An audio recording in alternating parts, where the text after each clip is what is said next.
Bonjour et bienvenue dans les gros mots de l'écho. Comment comprendre le charabia des économistes et autres journalistes spécialisés. Le gros mot de la semaine est une création 2.0, un pur objet informatique inventé il y a 6 ans à peine par des geeks de génie. Je vous parle d'une monnaie virtuelle, non, je vous parle de la star des monnaies virtuelles, je vous parle du Bitcoin. Il tient dans un smartphone, pas dans la main, et il a sa maison à Paris. Magnéto, Charles.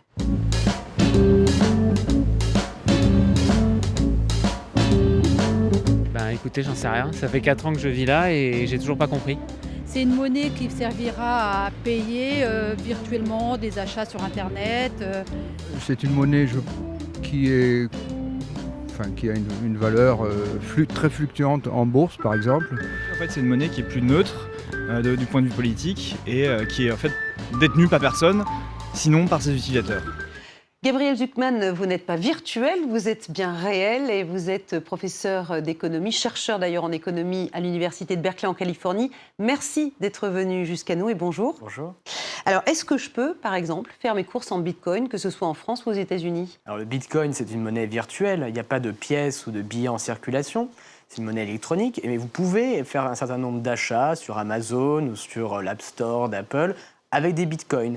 Et aussi, vous avez dans un certain nombre de pays des distributeurs qui vous permettent non pas de retirer des bitcoins, mais de retirer par exemple des dollars canadiens au Canada, et ça va débiter votre compte en bitcoin, ou à l'inverse, de déposer des dollars canadiens dans le distributeur, et ça va créditer votre compte en bitcoin. Alors vous parlez de dollars canadiens, parlons de dollars américains, qui est une monnaie plus internationale. Le bitcoin, c'est combien de dollars? Ça vaut combien? Alors, à l'heure actuelle, le bitcoin fluctue entre à peu près 200 et 250 dollars américains, mais ce qui est très frappant, c'est qu'il est extrêmement volatile. Il est extrêmement volatile. Avant 2013, le bitcoin ne valait quasiment rien, moins d'1 $. Au début 2014, il a explosé à plus de 1000 dollars. Et depuis le début 2014, la valeur du bitcoin a été divisée par 5, à peu près 200 dollars aujourd'hui. Et comment ça se fait que cette monnaie-là soit plus volatile, par exemple, que le dollar?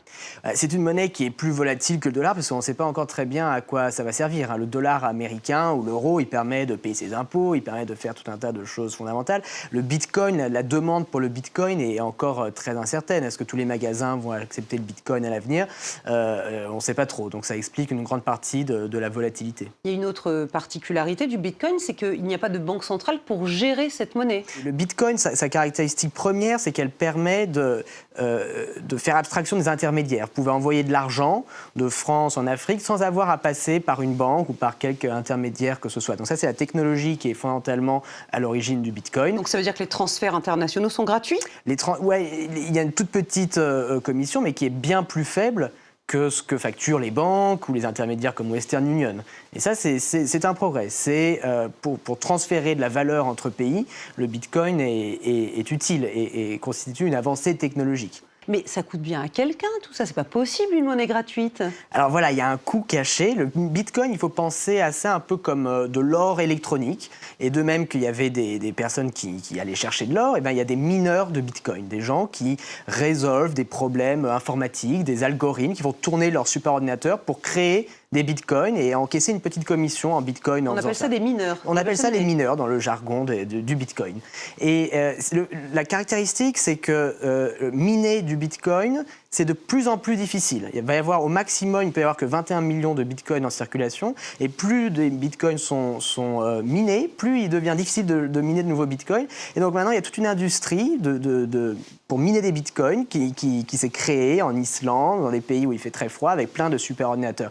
Le problème, c'est que ces superordinateurs, ils consomment énormément d'électricité, énormément d'énergie. Et donc, oui, il y a moins de frais de transaction, mais c'est extrêmement coûteux en termes d'émissions de carbone, et donc ça coûte à la planète entière en réalité. Alors, on sait que le bitcoin, c'est aussi risqué. Il y a des pirates informatiques qui sont les voleurs du 21e siècle qui peuvent faire disparaître des bitcoins. On sait que comme les transactions sont anonymes, ça peut être le support aussi à toutes sortes de trafics, par exemple le trafic de drogue, le trafic d'armes.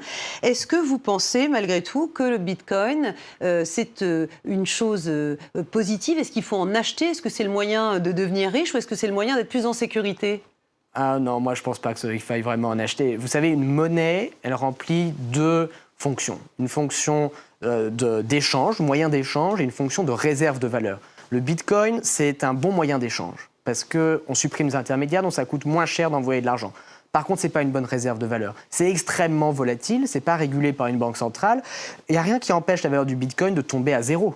La valeur de l'or, elle ne peut pas vraiment tomber à zéro parce que même s'il y a peu de demande pour l'or, on peut toujours utiliser l'or pour faire des beaux bijoux, mais le Bitcoin, bon, en soi, il ne sert strictement à rien. Et comme ce n'est pas une bonne réserve de valeur, c'est pour ça que moi, j'en achète pas et je ne vous conseille pas d'en acheter. Merci beaucoup, Gabriel Zucman, chercheur donc en économie à Berkeley, en Californie. Vous êtes donc, je l'ai bien compris, un adepte du bas de laine, des pièces d'or cousues dans les matelas. Voilà, c'est votre French touch à vous, finalement. Merci à Charles Pellegrin, qui est l'homme orchestre de cette émission. Merci à vous, bien sûr, de nous avoir suivis. Et puis, en cas de crise de manque, eh bien, tweetez-nous @lesgrosmots de l'Écho. Portez-vous bien.